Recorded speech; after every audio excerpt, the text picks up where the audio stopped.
Hey YouTubers, today I'm going to do a quick introduction for Zend framework database and how to set that up.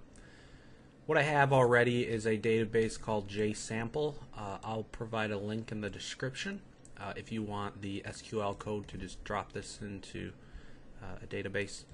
And to get started, we're going to start with PowerShell. Okay. And the first thing you'll need to do is go to your Zend project folder. So mine would be workspace Zendy, and always make sure you have your little XML file there. And I'm going to type ZF to see a list of commands. So what I'm going to do is the db adapter command, and it's not too bad to set up. I'll say ZF configure db adapter, and the DSN. Inside of here we type in the type we want, the type of database, our username, password, and all that stuff. So the adapter equals PDO MySQL. You'll need to have PDO enabled in your PHP INI file if you plan to use that. And furthermore, you type in stuff like username equals root, password equals nothing, all that stuff. Now I have a problem on Windows with these parsing correctly, so if anyone knows why, please let me know. I'll go ahead and do it this way, and I want to pop this in production. Before I hit enter, let me show you what this is actually doing. If you go to your application configs folder, you see how we typed in production here? It places it under this block. If you did staging, it'd place it under there. And I'll go ahead and hit enter. Well, wrong enter key. There. Username is not recognized. So if anyone knows how to get this little part of the string to work in Windows, could you post it in the comments? Linux won't have a problem though. So for now I'm just manually doing it this way, and if I go here you see it inserted this line. So what we have to do is manually insert our parameter. So resources.db.params, and the DB name is JSample, and I'll just duplicate these lines. Actually, I'll change this first one to host, username, password, and whatever your MySQL settings are, put those in. Mine happen to be localhost, and that's all good. Now, one thing you'll notice if you're working under the production, it doesn't display errors. And rather than me going to my vhost file or htaccess to set up a environment variable to change the mode that it's being developed in, I'm just going to be lazy today and copy paste this in here. Now you shouldn't permanently do this, but I'm just doing it to save time on this video. Okay, and let me open this up and refresh. Okay, no problem so far. And what we're going to do is create a model, because models are what business logic goes into. So let me just ls. Sorry, that's a habit. I type ls a lot. ZF and model. So I'm going to say ZF create model user. Okay. And in our models folder we have a user model. And you can use the database object in a variety of ways. I'm going to show you two ways, and this way I'm not sure, but in my opinion I won't do it. So what we can do is extend the database DB, what's it called? Zend DB table abstract. And if we created a DB table object here, we'll also be extending the same thing. So rather than having a model extend the database object, I personally think we should stick to the DB table model pattern of doing things. So what I'm going to do is create a DB table. So I'll say ZF create DB table. The name will be user, and the actual table name is user. Okay, and you'll see in the models we get a DB table thing right here, and I'll open this up, and it's called user. And you'll notice the class name is different than this one. So what I could do is reuse DB tables within different models. So for example, I have a user model here, but let's create another model real quick. Oops.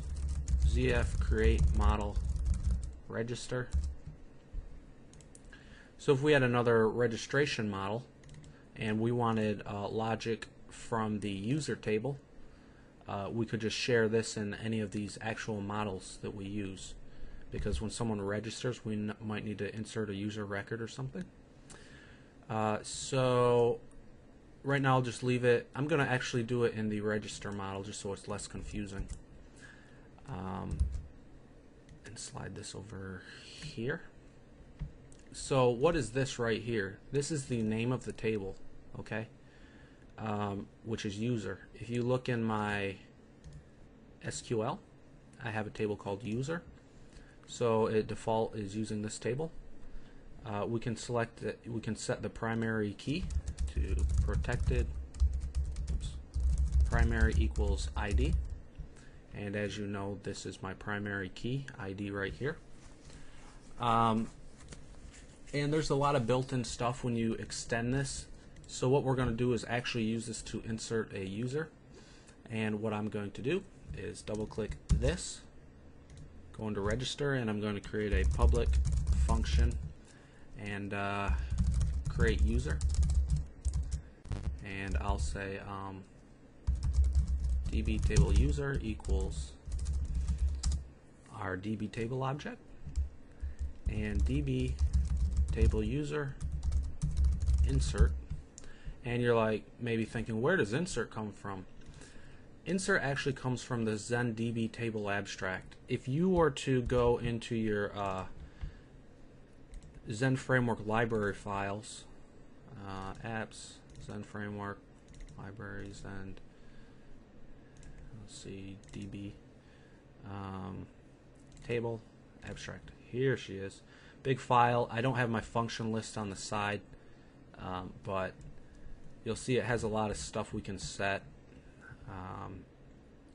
Here we're setting the table name right here, the primary key, and I'll keep going down, and let's look for insert.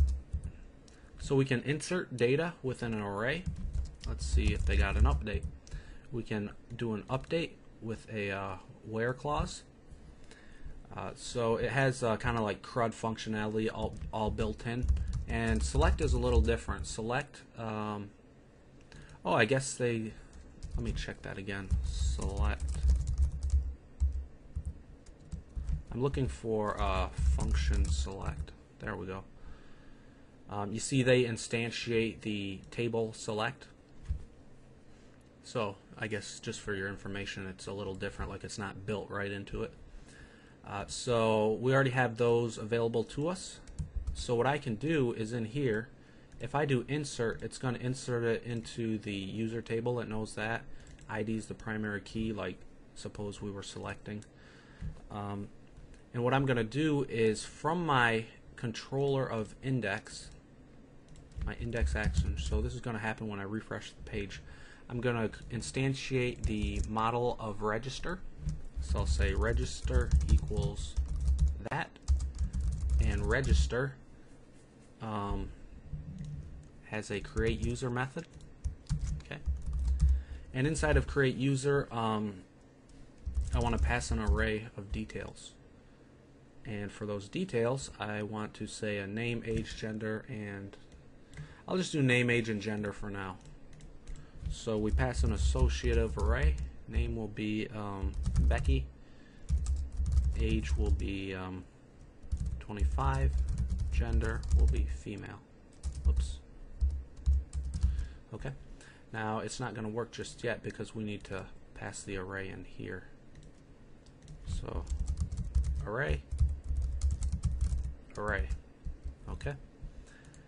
And what I will do is go ahead here and refresh, and undefined function application model register on line 13. Was that under the index controller? Register, create user. Oops, I forgot to put the word new here. Sorry. That is embarrassing. Refresh. Still the same problem. DB table user. Oh, I'm still not in my index controller. I forgot to put new here also. Sorry about that. I'm trying to get through this too fast. Refresh. And it looks like nothing happened, but let's go here. Browse. And we have Becky, 25, female.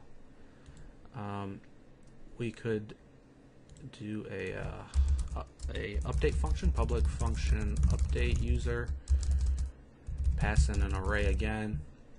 And what I actually might do is just on a construct, public function construct, we'll just have this instantiated all the time. So I'll say private DB table. Oops.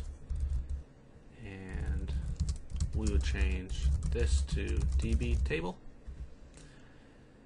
And we would change our calls to this DB table insert array. And then we could have this DB table update array. And this would be our where statement. I believe it's a string. I think we just do ID equals ID. Let's try that. ID equals ID. This has to be double quoted. Boom. So obviously it wouldn't be like this cut and dry, plain and simple, or else what's the point of even having this thing here? You'd probably put in like some real smart logic that actually does something important. We're just trying to get used to using the database. So in our index controller, I'm going to do comment this out. Let me make a copy, and I'll change this to update user, and name equals Boopy, age equals gender is female. And in our update user method, in the register class, we had an ID right here, and if I wanted to update by ID, I'll just say 7 in my index controller, so comma 7, and I'm not certain if that'll work, but we'll try it. Refresh, and if I go here, browse, it changed to Boopy. So not too bad. I hope that was a decent start, and I hope you followed. I think I'm going to have to make another tutorial on databases and stuff because it's kind of a lot to go through. And also, if you'd like, you can go to dream.com/forum, sign up here and ask questions and chit chat with people if you'd like. So thanks for watching, guys.